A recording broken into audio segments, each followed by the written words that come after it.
The teacups were still warm. The almond cookies I had baked the night before sat untouched on the porcelain plate. It was 7 p.m. the exact time. Thomas usually walked through the door, but this time he wouldn't.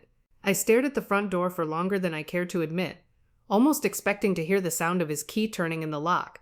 But there was only silence, the kind of silence that settles into the bones when something is gone for good. My name is Vivian Carter, and for 15 years I believed I had the kind of marriage people envied. Thomas was calm, accomplished, the kind of man who always made a room feel more grounded. The second he entered, he never raised his voice. He was never late. He brought me flowers on Sundays, wore crisp button-downs, and never let me worry about the mortgage. We had no children, and our lives together simply flowed, like two perfectly interlocking puzzle pieces. Yet I was soon to discover that our puzzle had missing parts, one hidden in a place I'd never been permitted to explore. Thomas passed away on a Thursday, the cause cited as a heart attack. I recall the doctor's expression as he delivered the news, kind, practiced, and detached. Massive myocardial infarction, he stated, assuring me Thomas went quickly. I nodded, feigning comprehension as if it mattered. It didn't, not when I'd just lost the only person I believed truly understood me. The funeral was a hazy memory, a swirl of black attire, polite sympathies, and unfamiliar faces praising my wonderful husband. I clung to Claire, my best friend since college, who kept handing me water I didn't drink and food I couldn't swallow. It wasn't until my sister Rachel arrived. Her perfume too sweet, her hug too long. That something shifted in me. I'm so sorry, sis. She whispered, her voice just a bit too smooth. Thomas was like a brother to me. I wanted to believe her. I really did. But something in the way she looked at me. It wasn't grief. Later that evening, as she poured herself a drink in my kitchen, she said, "Hey, I know it's not the time, but Thomas loaned me money. I was hoping to get that settled, now that you're taken care of." I stared at her. "What money?" I asked. She blinked, then smiled like I was being silly. "Oh, I guess he never told you." Something inside me twisted that night. I couldn't sleep. I kept walking through our house, touching the furniture like it could tell me something. The bookshelves, the polished floors, the framed wedding photo that suddenly felt like it belonged to strangers. That's when I saw them. Thomas's keys still sitting on the hallway table. I picked them up and there it was, the key. I was never allowed to use the one shaped differently than the others. The key to his garage. I had asked about it once, years ago. "There's nothing interesting in there," he said, smiling. "Just tools, grease. You wouldn't like it." I didn't press. I never pressed. That was our marriage. Easy, comfortable, and full of quiet spaces. I wasn't supposed to enter, but now I had nothing to lose. The next morning, I drove out to the garage. It was in the old industrial district behind a row of crumbling buildings, with rusted roofs and weeds curling through cracked asphalt. Not exactly the kind of place you'd expect a man like Thomas to keep anything, but he came here once a week, every Thursday like clockwork. I never questioned it. The metal door was heavier than I expected. The key turned with a reluctant groan, and for a moment I stood there afraid of what I might find on the other side. It smelled like dust and oil. I reached for the light switch and then I froze. It wasn't a garage. It wasn't tools or boxes or car parts. It was a shrine to a life I never knew existed. I took a slow step inside. The fluorescent lights flickered to life overhead, casting a pale glow over the strangest room I had ever seen. The walls were covered, completely covered in photographs, news clippings, hand-drawn charts, and travel maps on one wall. Dozens of printed photos were pinned in neat rows, like some sort of obsessive collage, and every single one of them had Thomas in it. Not the Thomas the first knew in these pictures. He wasn't wearing his usual tailored suits or polished demeanor. He looked different, relaxed, worn jeans, casual shirts, messy hair. His face was softer, his posture less guarded, and in almost every photo he was standing beside a woman. The same woman. She was beautiful, younger than me by at least 10 years. With dark hair and sharp, intelligent eyes. They were close, too close, her hand. On his arm, his face turned toward her with a smile I hadn't seen in years. In one photo they were at the beach, another in a ski lodge, then one at a candle at dinner. There were timestamps handwritten on the back of some of them, 7 years ago. From just a few months ago. August 2024. That one stopped me cold. On that day, I was at home cooking his favorite meal, waiting for him to return from a client meeting. And now I was looking at a photograph of him sitting beside this woman and a man in his early 30s. The three of them were smiling like a family. There was a name scribbled faintly on the back in Thomas's handwriting. Isabel and Logan. August 2024. My knees buckled. I reached for the metal desk in the center of the room to study myself. That's when I saw the papers. Files stacked high bank transfers, corporate records, letters from overseas firms, tax documents that didn't match anything I knew about his business. And in one folder, a medical report. My eyes scanned the header, Crescent Heart Institute. It was dated less than 2 months ago. I found Thomas's full name printed at the top, followed by a diagnosis I could barely pronounce. Ischemic heart disease, stage 3, risk of cardiac arrest high. He knew. He knew he was dying. He knew. And instead of talking to me, instead of preparing me, instead of even hinting at the truth, he spent his last days building some secret world with another woman, another life, another child. Because that's what the young man in the photo had to be. Their son. My stomach turned 15 years. 15 years. I stood by him, and now the man I buried wasn't my husband. Not really. He was a stranger.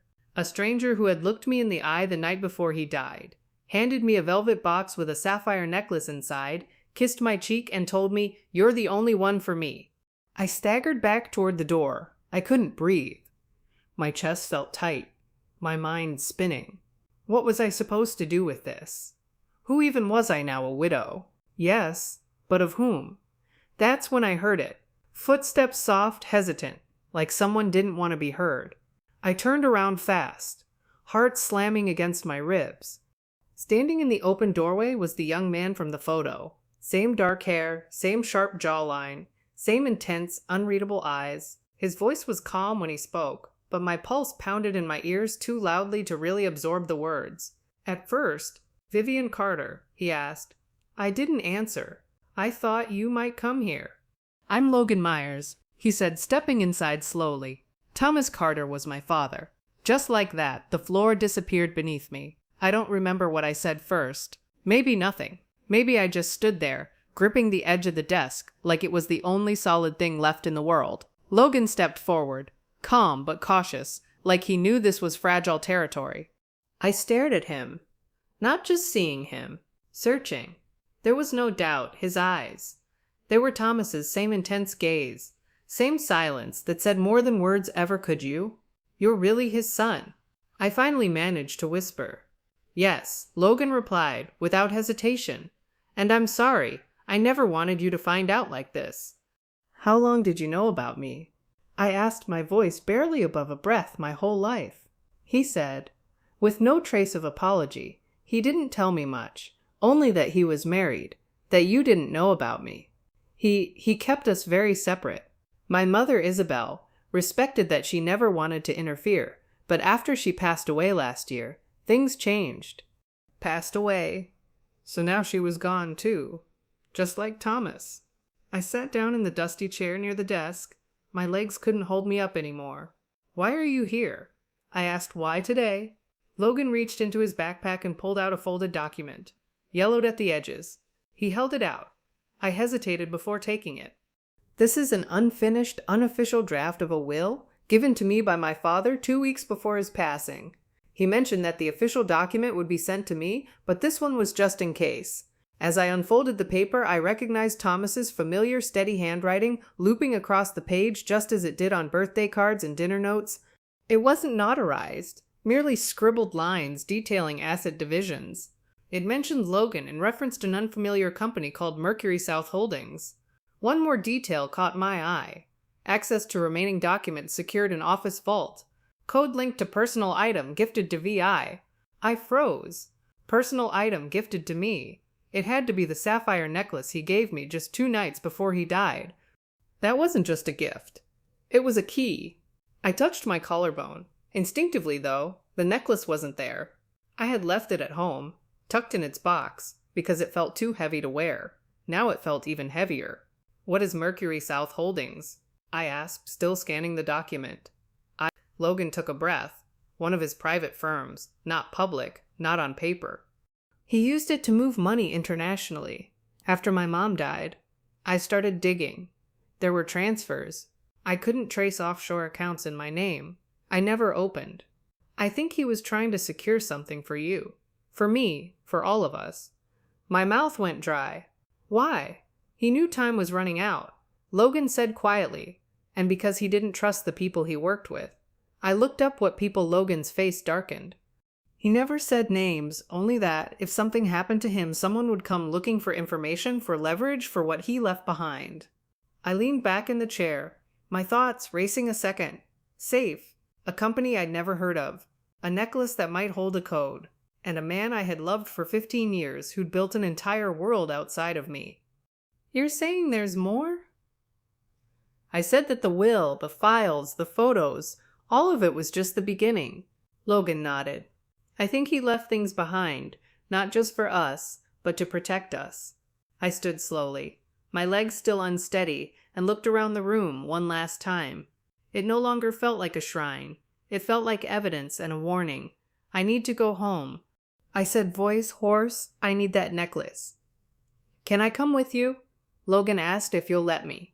I paused, then nodded, because whether I wanted to or not, this was now our story. I didn't go home right away. I couldn't. I needed space to think, to breathe. So I called Claire. Within 20 minutes, I was on her couch, hands wrapped around a mug of tea. I wasn't drinking the sapphire necklace sitting on the table between us, like a live grenade. Claire didn't ask questions. She never did not until I was ready, and when I finally told her everything about the garage, the photos, Logan, the will, she didn't say, I told you so. She just whispered, I'm so sorry, and reached for my hand, but I wasn't ready to cry. I wasn't ready to collapse. I needed answers. I needed someone to blame, so I drove to Rachel's condo. It was a newer building on the north end of town, one of those luxury developments with underground parking, coded gates, and concierge service. Strange. For someone who had always complained about money as the elevator climbed, I could feel my anger rising with it. She opened the door barefoot, wearing silk pajamas and a glass of wine in one hand. Her makeup was perfect. Her hair styled like she was expecting company. Well, if it isn't my grieving sister, she said with a smug smile. Come to inspect the widow's inheritance. Cut the crap. Rachel. I snapped. We need to talk. I pushed past her into the living room, where a framed photograph caught my eye. It was her and Thomas laughing, toasting champagne. The date stamped in the corner made my stomach flip 5 years ago. What the hell is this? I demanded, pointing at the frame. Rachel sauntered over, taking a long sip of her wine.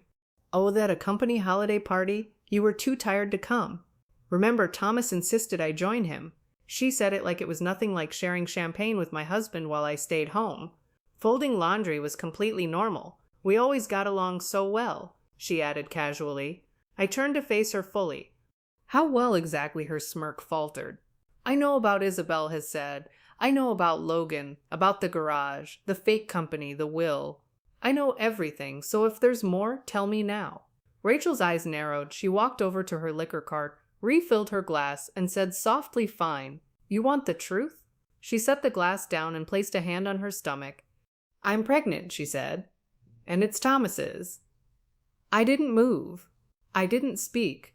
My brain just shut down. 10 weeks. She continued. I found out a week before he died. He knew. He said he'd take care of everything. He even told me he would leave Isabel soon. I froze. You were still seeing him after Isabel died. Rachel gave a small shrug. She was never supposed to be permanent. I was always the one who stayed. I felt like I was floating outside my body. The walls, the furniture, the sound of the refrigerator humming, all of it faded into background noise. You slept with my husband, I whispered. Rachel shrugged. Don't act so surprised you had your perfect little life, your perfect house, your perfect dinners at 7 o'clock. Meanwhile, I was struggling to pay rent, working dead-end jobs, listening to Mom compare us, like I was some failed version of you. Then Thomas started showing up, offering help, listening. She looked up at me. I suddenly sharp. You were his routine. I was his escape. The slap came before I realized I'd raised my hand. Rachel's head snapped to the side. Her wine glass shattered on the floor. She didn't cry. She didn't yell. She just smiled. "Now there's the real Vivian," she said, "not the prim, perfect wife. The woman who just found out she's been living a lie." I turned away, breathing hard, hands trembling. "Why didn't you tell me?" I asked, quieter now, "Because you never would have believed me." She said, "You always thought I was jealous, and maybe I was. But this wasn't about you.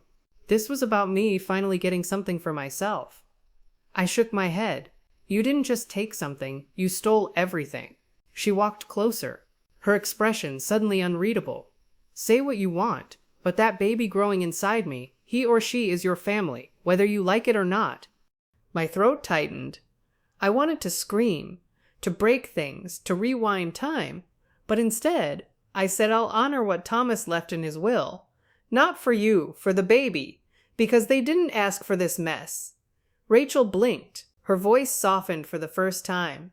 "You mean that? I don't know what I mean," I whispered, "but I know this. I need to leave." I walked toward the door, ignoring the glass, crunching under my shoes.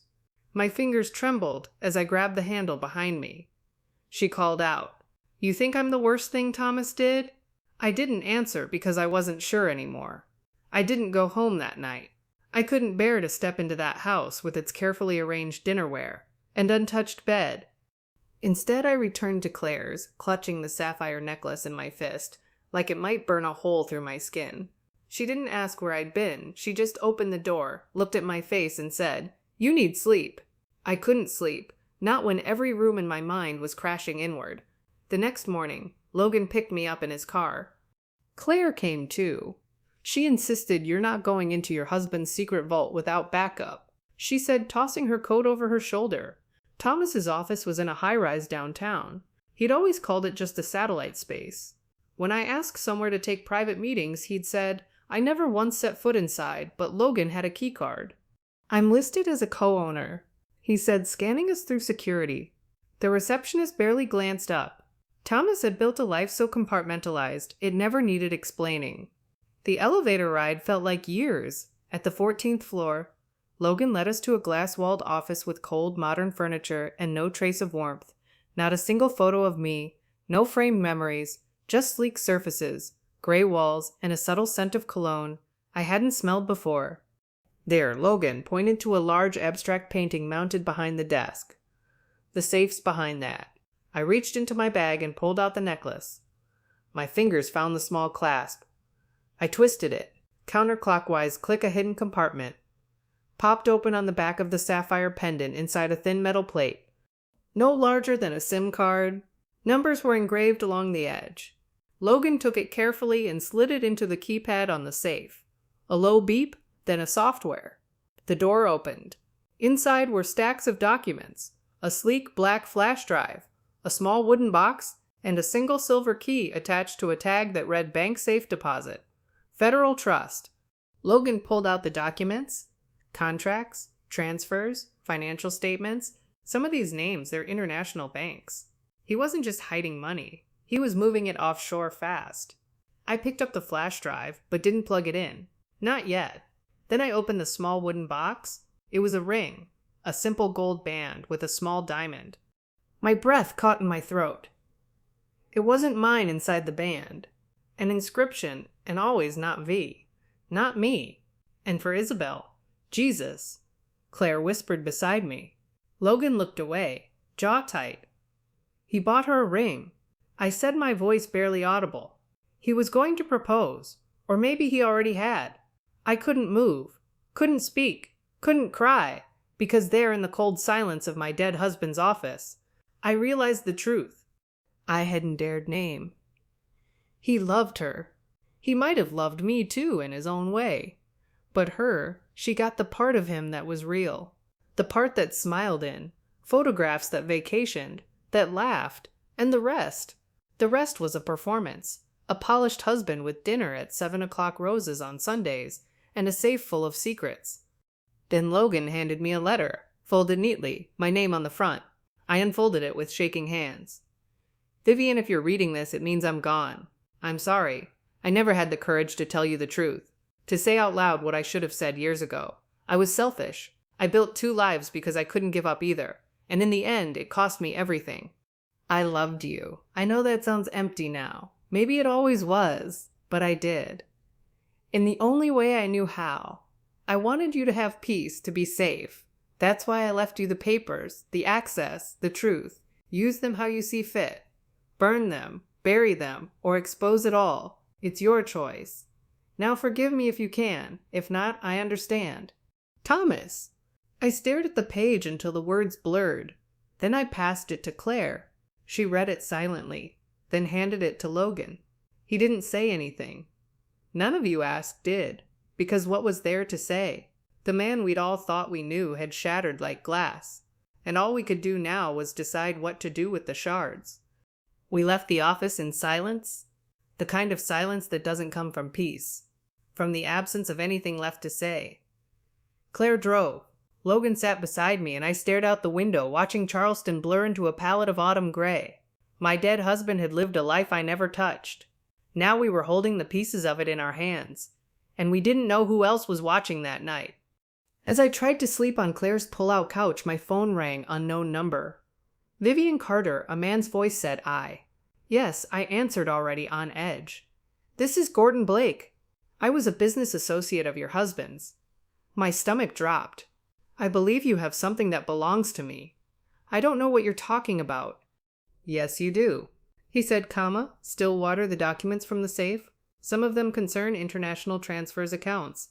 I help set up. I suggest we meet. I'm not meeting anyone. You will. He said because the other people Thomas worked with, they're not as polite as I am. They don't ask. He hung up. I stared at the ceiling for a long time, heart racing in the morning. I told Logan, his jaw clenched as he paced the room. He contacted me too. He said, but there's more. Last night someone else called. He handed me a slip of paper. Victor Crane.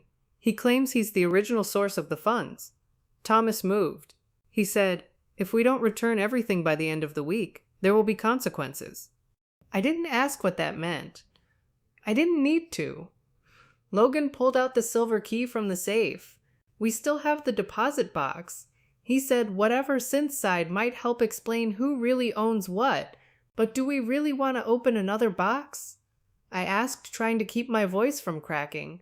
What if all it does is make things worse? Claire sat beside me. Then at least you'll know the not knowing it's what's killing you. She was right.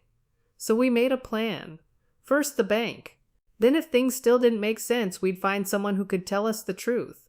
Thomas had to have had a fallback, a contact, someone who knew what the hell he was involved in. That's when Logan said, there's a name my mother mentioned once. Edward Holloway, Dad's old college friend. She said he was the only one who ever told Thomas the truth, even when he didn't want to hear it. Do you know where he is? I think so. Logan said Mom had his address in Savannah. She kept it in a box of emergency contacts. We drove a 2-hour trip in silence. Rain trailing down the windshield like streaks of memory. Savannah greeted us with oak trees and damp air and the kind of stillness that only old towns seem to carry. Edward lived in a tall brick house covered in ivy, like something pulled from a forgotten novel. He opened the door slowly. You're Vivian, he said without hesitation. And you must be Logan. You knew we'd come. I asked. He nodded. Thomas said, if it all comes apart, they'll find you. He stepped back. Come in. Inside his house smelled like paper and pipe smoke, bookshelves. Lined the walls a piano, sat in the corner, untouched but polished. He motioned for us to sit, then disappeared into another room and returned with a sealed envelope. He left this with me, Edward said. Said it was only to be opened if both of you showed up together. I looked at Logan. He nodded. I opened the envelope. Inside was a short handwritten letter and second will. This one was different. It named the child Rachel was carrying. It assigned 25% of Thomas's private savings offshore, unspecified to the child. Once they turned 21, I felt the blood drain from my face. He planned for everything, even this. And with that, I realized we were standing at the center of a storm. Thomas had built brick by brick, and now it was on us to survive it. I stared at the will again, at the name unborn child of Rachel Carter. 25% to be held in trust until age 21. It wasn't the money that stunned me. It was the precision. Thomas had planned this, all of it. Even after death, he was still 3 steps ahead. Why would he name the baby but not Rachel? I asked Edward because he trusted the child. Edward said gently, "Not the mother." Logan shifted in his seat. "This changes everything. It means Rachel can't touch that money. Not legally." I looked down at the second will again, and if she tries, Edward nodded toward the flash drive. "Then you use that from what Thomas told me. It contains detailed records of every transfer. Every partner, every crime they committed to build this thing. If they push you, you push back." Claire exhaled beside me. "You have leverage for the first time since Thomas died." I didn't feel small. I didn't feel like the woman who'd been lied to, cheated on, and left with broken pieces. I felt like the only one left holding the blueprint, and that was power. Logan leaned forward. "Vivian, I think it's time we stop reacting. We need to make a move before Gordon or Crane does." I nodded. Slowly we go to the bank. We drove back into Charleston before noon. The Federal Trust Building set, nestled between a law office and a historian. Discreet and unassuming, the kind of place you'd walk by 100 times without noticing until it mattered. "Claire stayed in the car. Just text if it gets weird," she said, "and if they don't let you in, cry. Nobody says no to a woman crying at a bank." Logan smiled at that. I didn't. Inside, the vault manager looked at the silver key, checked my ID, and raised an eyebrow. It's been years since anyone accessed this box. He said it was registered under a corporate shield, Mercury South Holdings. He led us into the basement past layers of security, doors and concrete. The air grew colder, the silence thicker, and then we were alone with the safe deposit box. He handed me gloves. Standard procedure. He said, "We'll give you privacy." The door closed behind us. My fingers hovered over the lock. "Ready?" Logan asked. "No," but I did it anyway. The key turned smoothly. The box slid out inside. Wasn't cash, no passports, no burner phones, no stacks of untraceable bills, just one manila folder and a photograph. The photo was of Thomas Logan and Gordon Blake standing in front of a black SUV, arms crossed, laughing, and behind them, Victor Crane. I stared at the photo for a long time. They weren't just business associates, I said they were a team. Logan opened the folder, dozens of signed agreements, shell company registrations, payoffs, and one document marked Crane Blackmail Insurance in bold red ink. It wasn't just leverage. It was a loaded gun. Thomas kept proof. I whispered of everything. And in that moment I understood. He hadn't just left me a mess. He'd left me a weapon. Now it was my choice who to aim it at. We didn't go home. We went to the lawyer. His name was Marcus Doyle, and he'd represented my father's estate years ago. Straightforward, discreet, and allergic to drama. I told him everything almost, not about the affair, not about Rachel, just the parts that mattered legally, the documents, the threats, the offshore accounts. He didn't blink. "Do you want to press charges?" he asked. "No." I said I want insurance. He nodded. "Then we'll copy everything digitally, physically, store backups in 3 locations. One here, one with you, and one with someone not connected to you." "I know just the person," Claire said, smiling grimly. We spent hours scanning files. Thomas had kept meticulous records, names, dates, wire logs, fake invoices. It wasn't just shady business, it was criminal enterprise international. And with Thomas gone, they thought the evidence had vanished. They were wrong. By the end of the day, Marcus had drafted a simple letter. I added one line at the bottom in my own handwriting. "Try me, VC." We sent it to Gordon Blake's office via courier. He called within 15 minutes. "You think you're clever?" he hissed into the phone. "You're in over your head." "No," I replied calmly. "You are. Because the next call I make is to the IRS, and after that, Interpol." There was a pause, then laughter. "All right." You said, "What do you want?" "Nothing." I said, "I just want you to stop. No calls, no threats, no late-night warnings. You touch me or anyone I know, and the folder goes public. Every file, every signature. You don't want that kind of trouble." "I already have that kind of trouble." I said, "The difference is, I'm not afraid of it anymore." He hung up. 2 hours later, Victor Crane called. His tone was different. Smooth, polished, like a man used to charming his way through locked doors. Vivian, he said, like we were old friends. I've heard about your discoveries. I think we're starting off on the wrong foot. There is no foot. I said just your signature on a dozen illegal transfers. He laughed softly, all hypothetical. Of course, I let the silence stretch. Then I said, I know you think you can handle this, but here's the thing. Mr. Crane, I have no reputation to lose, no company to protect. I have nothing left of the life I knew, and that makes me very, very dangerous. That shut him up. I ended the call. Logan and I sat on Claire's porch that night, the flash drive in his pocket, a copy of the folder buried in the planter box behind us. Paranoid, maybe. But when you've been lied to by the person you trusted, most paranoia starts to feel like survival. I didn't know he was capable of all this, Logan said quietly. My mom. She always said he was complicated. I thought she meant sad, not corrupt. He was both, I said, and maybe more. I stared up at the stars cold and steady above us. We're not done yet. I said, there's one more thing we haven't opened. Logan frowned. What? The flash drive. The flash drive was small, black, unmarked, like it had nothing to say unless you asked the right way. We didn't open it that night or the next morning. It took me 2 days. 2 days of preparing myself for whatever truth was. Still waiting. 2 days of rehearsing my reactions. As if practicing would make betrayal feel any less sharp. Logan sat beside me on the couch. Claire brought tea again. No one said a word as I plugged it in. A single folder appeared for Vivian inside one video file dated just 10 days before Thomas's death. My fingers hovered, then clicked.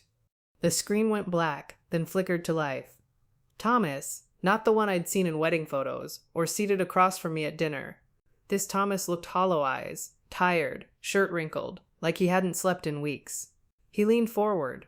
Vivian, he said, if you're watching this, it means I didn't make it, or maybe I ran out of time.